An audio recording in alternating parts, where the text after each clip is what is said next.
よし食った。いいよ、もっといけもっといけ、どんどん走れ。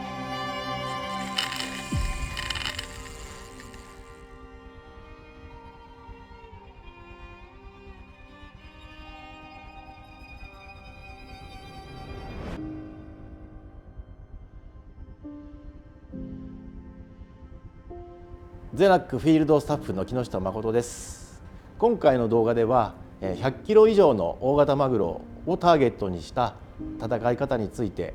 僕なりのファイトのスタイルをお話ししようと思います。この戦い方が正解というわけではなくて、いろんなサイズのマグロと数多く戦ってきた中でたどり着いた一つのファイトの仕方だと思ってください。これが皆さんの参考にしていただければ嬉しく思います。ここ数年間で日本近海に来るマグロが大型化していく中で、それまでのタックルでは太刀打ちができなかったことも多かったんですけど、今高反発なロッドを手にして、非常に効率よく高確率で大型のマグロを手にすることができるようになったので、そのファイトについて魚がヒットしてからいざランディングあるいはリリースするというところまでのパートを大きく3つに分けてお話ししようと思います。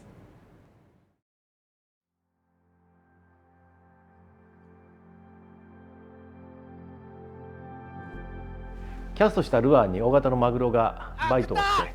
見事にヒットをしたと。その後に急いでリールを巻きながらラインをハイテンションまで持っていったところで、しっかり重みが乗ったらフッキングを入れます。この時はロッドを煽るようなフッキングではなくて、むしろ引っ張るに近い状態で小さいんですけども力強いフッキングを入れるようにしています。もちろんロッドのティップはもう曲がったままで、しかも持ち方は脇ばさみのままです。でその後にドラグからラインが急激に引き出されることが多いと思うんですけど、まだ脇ばさみでロッドを保持したままで魚が目いっぱい走って止まるのを待ちます。この時に慌ててファイティングベルトにロッドを差し込んだりするようなことはこの時点では必要ないです。むしろそれが理由で魚がフックアウトするケースが多々見られるので、まだこの時点では脇ばさみでロッドを持っててください。僕は初期ドラグをだいたい14キロ前後にしています。でこのドラグ値っていうのは100キロから120、30キロまでの魚だったらこのドラグ値を触ることなく最後まで戦える数値なので、特に慌ててドラグを締める必要もないです。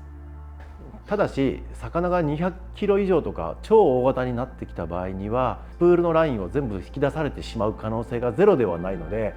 もう残りのラインが少ないなっていう時にはドラグノブを4分の1回転ずつ締めて魚にさらに負荷をかけていくことも時に必要になることがあります。ファーストランが終わっても、魚が頭を振ってロッドがガクガクガクっとなったり、あるいはセカンドランが始まったりサードランが始まったりすることがあります。で瞬間的なダッシュとかこの魚の挙動が大きく動く時に対しては絶対にまだロッドは脇ばさみのままで保持をして、冷静に対処をしていきます。で脇ばさみの状態のロッドでティップを見ながら、もう魚が走らない、魚が疲れて一旦落ち着いた状態になってから初めてファイティングベルトにロッドエンドを差し込んで、ここからファイトに入っていきます。ここまでの前半戦でとにかく大事にしているのは、まず魚を走らせて魚を体力をなるべく奪うこと、それから魚が落ち着くまでは脇ばさみのロッドをファイティングベルトに入れるとかをしないで、脇ばさみのままで保持をしてファイトの前半をしのぐこと、この2つに集中しています。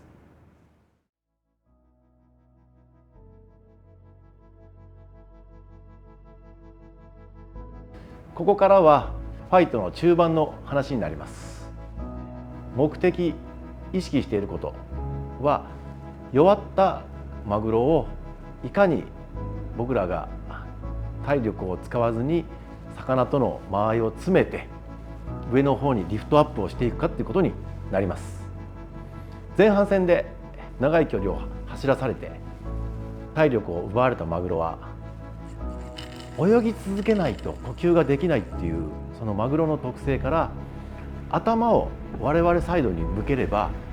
自らこちらの方に泳いでくるっていう習性がマグロにはあります。ということは我々アングラーが引っ張る方向にマグロ自ら泳いできてくれるということになりますよね。この自分で泳いできてくれるっていうことを最大利用すればそんなに力いっぱい力を入れて引き寄せなきゃいけないっていう魚ではないんです。この時に人間の力だけではなくモンスターバスターの反発力を生かしてなるべく魚を上へ上へと泳がせながらリフトしていくっていうリフトポンピングを意識していかに我々が体力を使わずに魚との間合いを詰めていけるかが重要なことになります。ここで、そのファイティングベルトにロッドを入れてのポンピングについて少しお話をします。でこのファイティングベルトの位置なんですけど、なるべくロッドエンドが下に来るようになるようなタイプのものだとこのロッドを立てやすくなるので、そういったものを選ばれるといいかなと思います。今これ45度ぐらいにロッドを立ててロッドフォールドしてドラグ今これ15キロぐらいかけてるんですけど、ものすごい辛いんです。この姿勢が。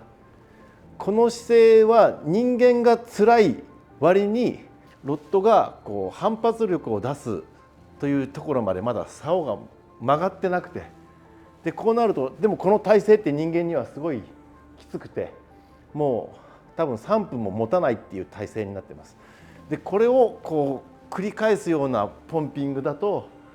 ものすごく体力だけ使って人間の力だけで戦うことになってしまうので、こういったポンピングは大型マグロとの勝負には後半負けるポンピングになるので、こういうイメージは持たないようにしてください。じゃあどうしたらいいか。それは非常に簡単で、こうロッドをもっと立ててあげて、でロッドの反発力を生かしてあげる。で、僕はモンスターバスターを使っているので、このロッドの高反発はここまで立ててあげれば勝手に魚がこうキュッキュッキュッと寄せてくれるんですね。そうしたらまたポンピングをこう繰り返してまたグッと立ててやる。で立ってることでこれ何も疲れないので、立ってればティップが返ってきて魚をどんどん上へ上へとリフトしてくれてる。これを繰り返すだけなので、例えば10分15分間これを続けててもそんなに疲れない。このそんなに疲れないっていうことがファイト後半の一番辛い時に余力を残して臨んでいけるようになります。こういうファイトを中盤で意識していただけると、ファイトの一番きつい後半まで体力を温存できるので、ロッドの曲げ方として参考にしてください。今これ25キロのドラグ値なんですけど、この角度ではもう僕は多分30秒ぐらいしか持ってられないんだよね。でこれをよしちょっと前で出てって、はい、もう一回言ってください。ロッドを立てた状態、ここなら数分間はちゃんと耐えれる。このディープバイアスレイヤード構造で、採用されているモンスターバスターのすごいところっていうところは、何といってももうこの曲がりにして高反発で、今からちょっと僕さらに立てていきます。こうロッドをこの角度もう90度からマイナスまでいったところでも、しっかりとロッドが破断することなく曲がって、でなおかつものすごい反発力を上にこうリフトアップする反発力を生んでいて、でそれでいて持ってる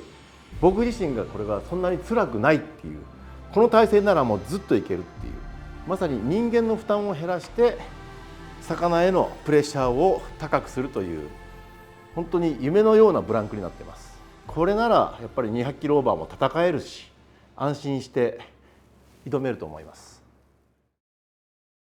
魚との間合いが詰まってきた時に、深い真下なのか浅い真下なのかはその最後の後半がものすごく変わります。ファイトの中盤ではロッドの反発力を生かしながら魚を上へ上へとリフトアップしてくること、これを一番意識しています。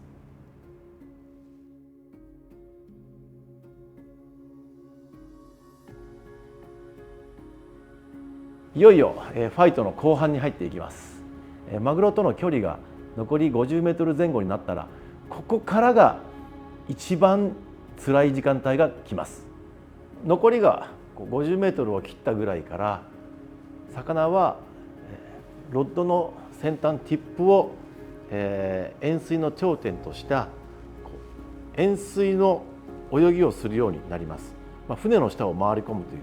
だから船がこうやって例えばあるとしたら、この船の後ろの方まで行ったらまた前に来るという、こういう動きを繰り返すわけです。でこの動きをするマグロに対して船の上のアングラーがロッドを立てた状態でいるってことは、ものすごい高負荷が人間にもあるいはロッドにもかかってくるんですね。だからこそある程度の距離、本当40メーター50メーターぐらいまで近づいたところでもうファイティングベルトからロッドエンドを抜いて脇バサミに切り替えてファイトをすることが一番賢明だと思います。というのも、その目的として一つは船にラインが当たったりしない、いわゆるラインブレイクの危険性をより回避するためという目的でもあります。それからもう一つ、これは、特に女性だったり非力な方にとってその高負荷でロッドを立て続けることってもう至難の業になるんですね。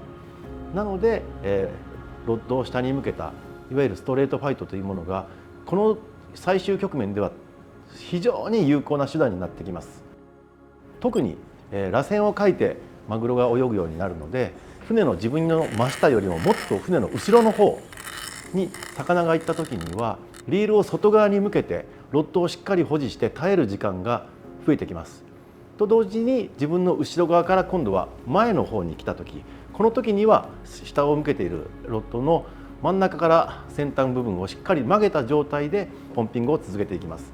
でここでストレートポンピングって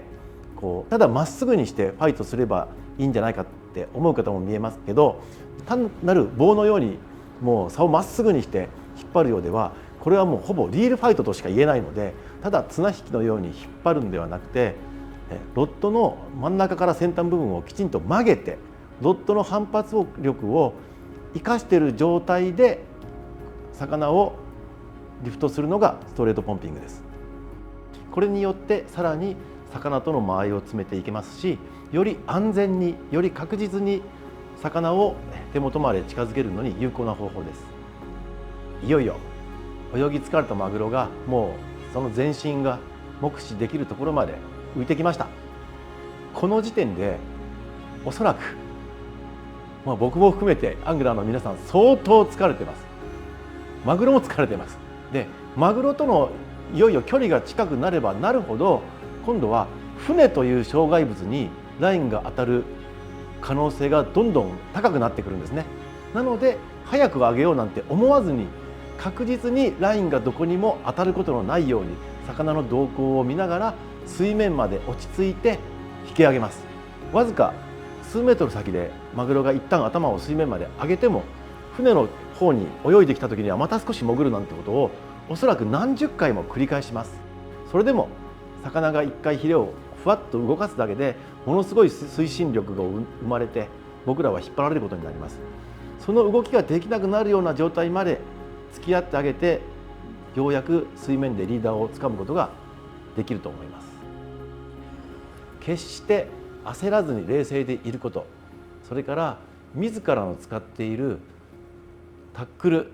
ノット全てを信じて自信を持ってマグロと戦うことが大切です。僕自身モンスターバスターと出会って高反発力と、そのグリップ力、それからリールシートの強さ、もう不安が一切ない状態で戦えてこれたおかげで100キロ150キロ200キロと数多くの戦いを制することができました。今日お話しした大型マグロの戦い方というものを参考にしていただきながら、モンスターバスターを使って夢の実現をしてください。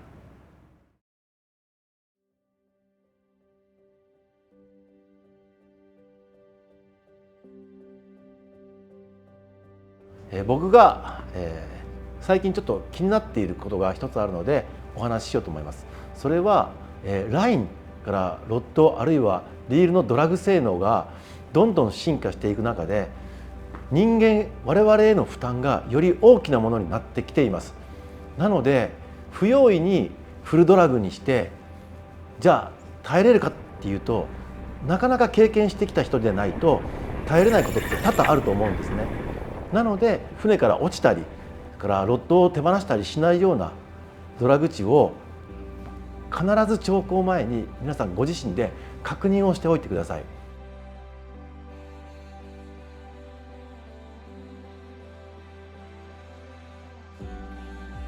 リリースについてですが、